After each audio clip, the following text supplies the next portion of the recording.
गपुड़ी बहू। उमा जी की बहू पिंकी को गप्पे मारने की बहुत आदत थी।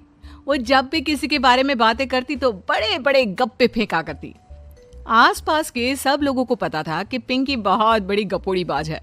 लोग उसकी बात पर विश्वास नहीं किया करते थे, लेकिन हाँ, उसकी बातें सुन सुनकर हंसते बहुत थे। अरे बहू, पड़ोस वाली शर्मा जी है ना, उनकी बेटी का जन्मदिन है, तुम भी चली जाना। ठीक है मम्मी जी, ये तो बता दो गिफ्ट में लेकर क्या जाना है। अरे लेकर क्या जाना है, 250 का लिफाफा दे देना, बस काफी है। अरे मम्मी जी, अच्छा लगेगा क्या? पड़ोसी है हमारे, हमें कुछ बड़ा लेकर जाना चाहिए। अरे बहू, इतना काफी है। जानती हैं आप, मेरे मायके में जब पड़ोस में किसी की बर्थडे होती थी ना, तो मम्मी कुछ ना कुछ गोल्ड का ही देकर भेजती थी। पड़ोसी के बर्थडे में सोना? कैसी बातें करती हो। और नहीं तो क्या, आपकी तरह थोड़ी ना लिफाफा पकड़ा दिया। पिंकी शर्मा जी की बेटी के जन्मदिन में चली जाती है। अरे आज तो बड़ी सुंदर लग रही हो साड़ी में।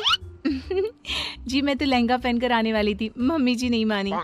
अरे बेटा, बर्थडे पार्टी में तो साड़ी चल जाती है, मेरा मतलब कोई शादी थोड़ी ना है। ऐसी बात कर रही हैं आप आंटी जी? मेरे मायके में तो छोटे छोटे फंक्शन भी हम लोग लहंगा बनवाते थे बुटीक से, डिजाइन करवाकर। चाहे पड़ोस में किसी का जन्मदिन हो, मेरी मम्मी हमेशा बुटीक से नया लहंगा डिजाइन करवाती थी। मैंने तो ऐसा कहीं नहीं देखा, ये तो तुमने आज बड़े कमाल की बात बताई। अरे जाने दीजिए, कोई बात नहीं। और बताइए, आपकी बेटी नजर नहीं आ रही? अरे भाभी, मैं यहाँ हूँ, ये देखिए मेरा ड्रेस कैसा लग रहा है। ठीक ही है, मतलब बर्थडे के हिसाब से थोड़ा हल्का है ना। अरे भाभी, इतना सुंदर गाउन पहना है मैंने। मैं ना शादी से पहले अपने बर्थडे पर हमेशा जरी वाला लहंगा पहना करती थी, यही मैं तुम्हारी मम्मी को भी बता रही थी। इसके बाद केक काटने का प्रोग्राम शुरू होता है। सब लोग इकट्ठे हो जाते हैं। शर्मा जी की बेटी का केक देखकर पिंकी से रहा नहीं जाता। उसके अंदर का गपोड़ी बाज बाहर निकल कर आ जाता है। अरे इतना छोटा सा केक! अरे बेटा, मेहमानों के हिसाब से ही है, जितने लोग इतना बड़ा केक। आंटी जी, कम से कम 4 या 5 मंजिल वाला केक तो बनाना चाहिए था।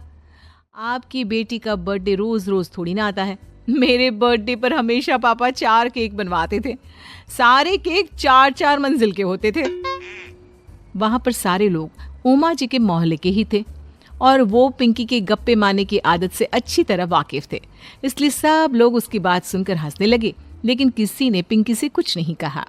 एक दिन सुबह सुबह पिंकी ने अपनी सास से कहा, मम्मी जी, मेरे मम्मी पापा मुझसे मिलने के लिए यहाँ आ रहे हैं। अरे वाह, ये तो बहुत अच्छी बात है, उनके आने की तैयारी करो, अच्छा अच्छा खाना बनाओ। वैसे कब तक आएंगे? मम्मी जी फ्लाइट से आ रहे हैं, कल शाम को 4 बजे की फ्लाइट है। फ्लाइट? लेकिन बेटा, तेरा मायका तो यहाँ से 2 घंटे की दूरी पर है, तेरे मम्मी पापा फ्लाइट से कब से आने लगे? अरे मम्मी जी, आपको पता नहीं है, मेरे मम्मी पापा ना आधे घंटे की दूरी के लिए भी फ्लाइट का टिकट बुक करवाती है। अरे गप्पे थोड़े कम मारा करो बहू, कोई फ्लाइट से तब आएगा ना जब यहाँ पर एयरपोर्ट होगा। तुम्हारी मम्मी क्या उड़कर आएगी घर में? अरे हाँ मम्मी जी, मैं तो भूल ही गई थी। वो क्या ना, मेरे मम्मी पापा हमेशा फ्लाइट से ही ट्रैवल करते हैं, तो मेरे दिमाग से ही निकल गया था। अगले दिन पिंकी के मम्मी और पापा पिंकी से मिलने के लिए उसके घर आते हैं। आइए आइए जी, आपका बहुत बहुत स्वागत है। और समदन जी, हमारी बेटे की कोई शिकायत तो नहीं ना? ठीक से संभाल लिया है ना आपका घर? अरे मेरी बहू बहुत समझदार है, घर का काम बहुत अच्छे तरीके से करती है, बस थोड़ा ज्यादा बोलने की आदत है उसे, आपको परेशान करती होगी ना। बात तो आपकी सही है, उसकी थोड़ा ज्यादा नहीं बहुत ज्यादा बोलने की आदत है। लेकिन कोई बात नहीं, आपकी बेटी दिल की बहुत अच्छी है, बस थोड़ा बोलती ही तो ज्यादा है। पिंकी बेटा, इधर आओ, देखो तुम्हारे मम्मी पापा आए हैं, तुमने इनके लिए खाना तो बना लिया ना? वो क्या है ना मम्मी जी, आपसे एक बात कहनी थी। हाँ हाँ बोलो बहू, क्या बात है, डरने की कोई जरूरत नहीं। वो मम्मी जी, मैंने सोचा मम्मी पापा आए हैं तो खाना बाहर से मंगवा लेती हूँ। अरे कोई बात नहीं बेटा, वैसे भी तुम किचन में काम करने लग जाती तो अपने मम्मी पापा से बात कब करती। बहुत अच्छा किया, अब तुम अपने मम्मी पापा के साथ बैठकर आराम से बात करो, मैं अंदर जाती हूँ।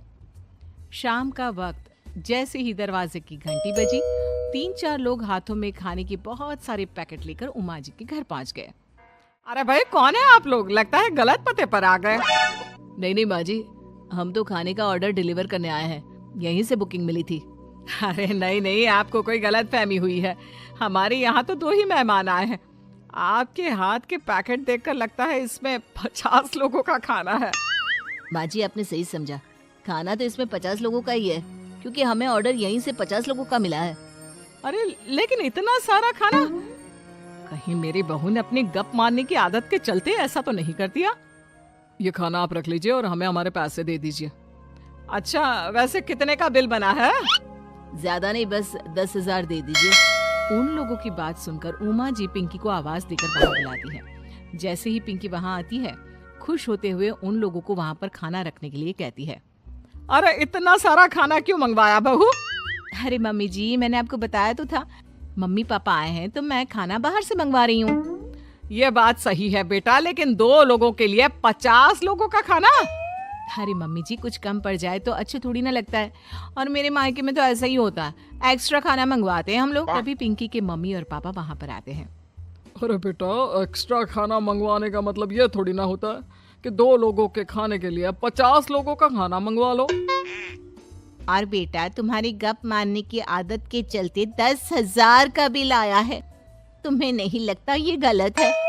देखो बहू, बढ़ा चढ़ाकर बातें करना अपनी जगह, लेकिन इतनी बड़ी बड़ी फेंकना भी गलत है ना।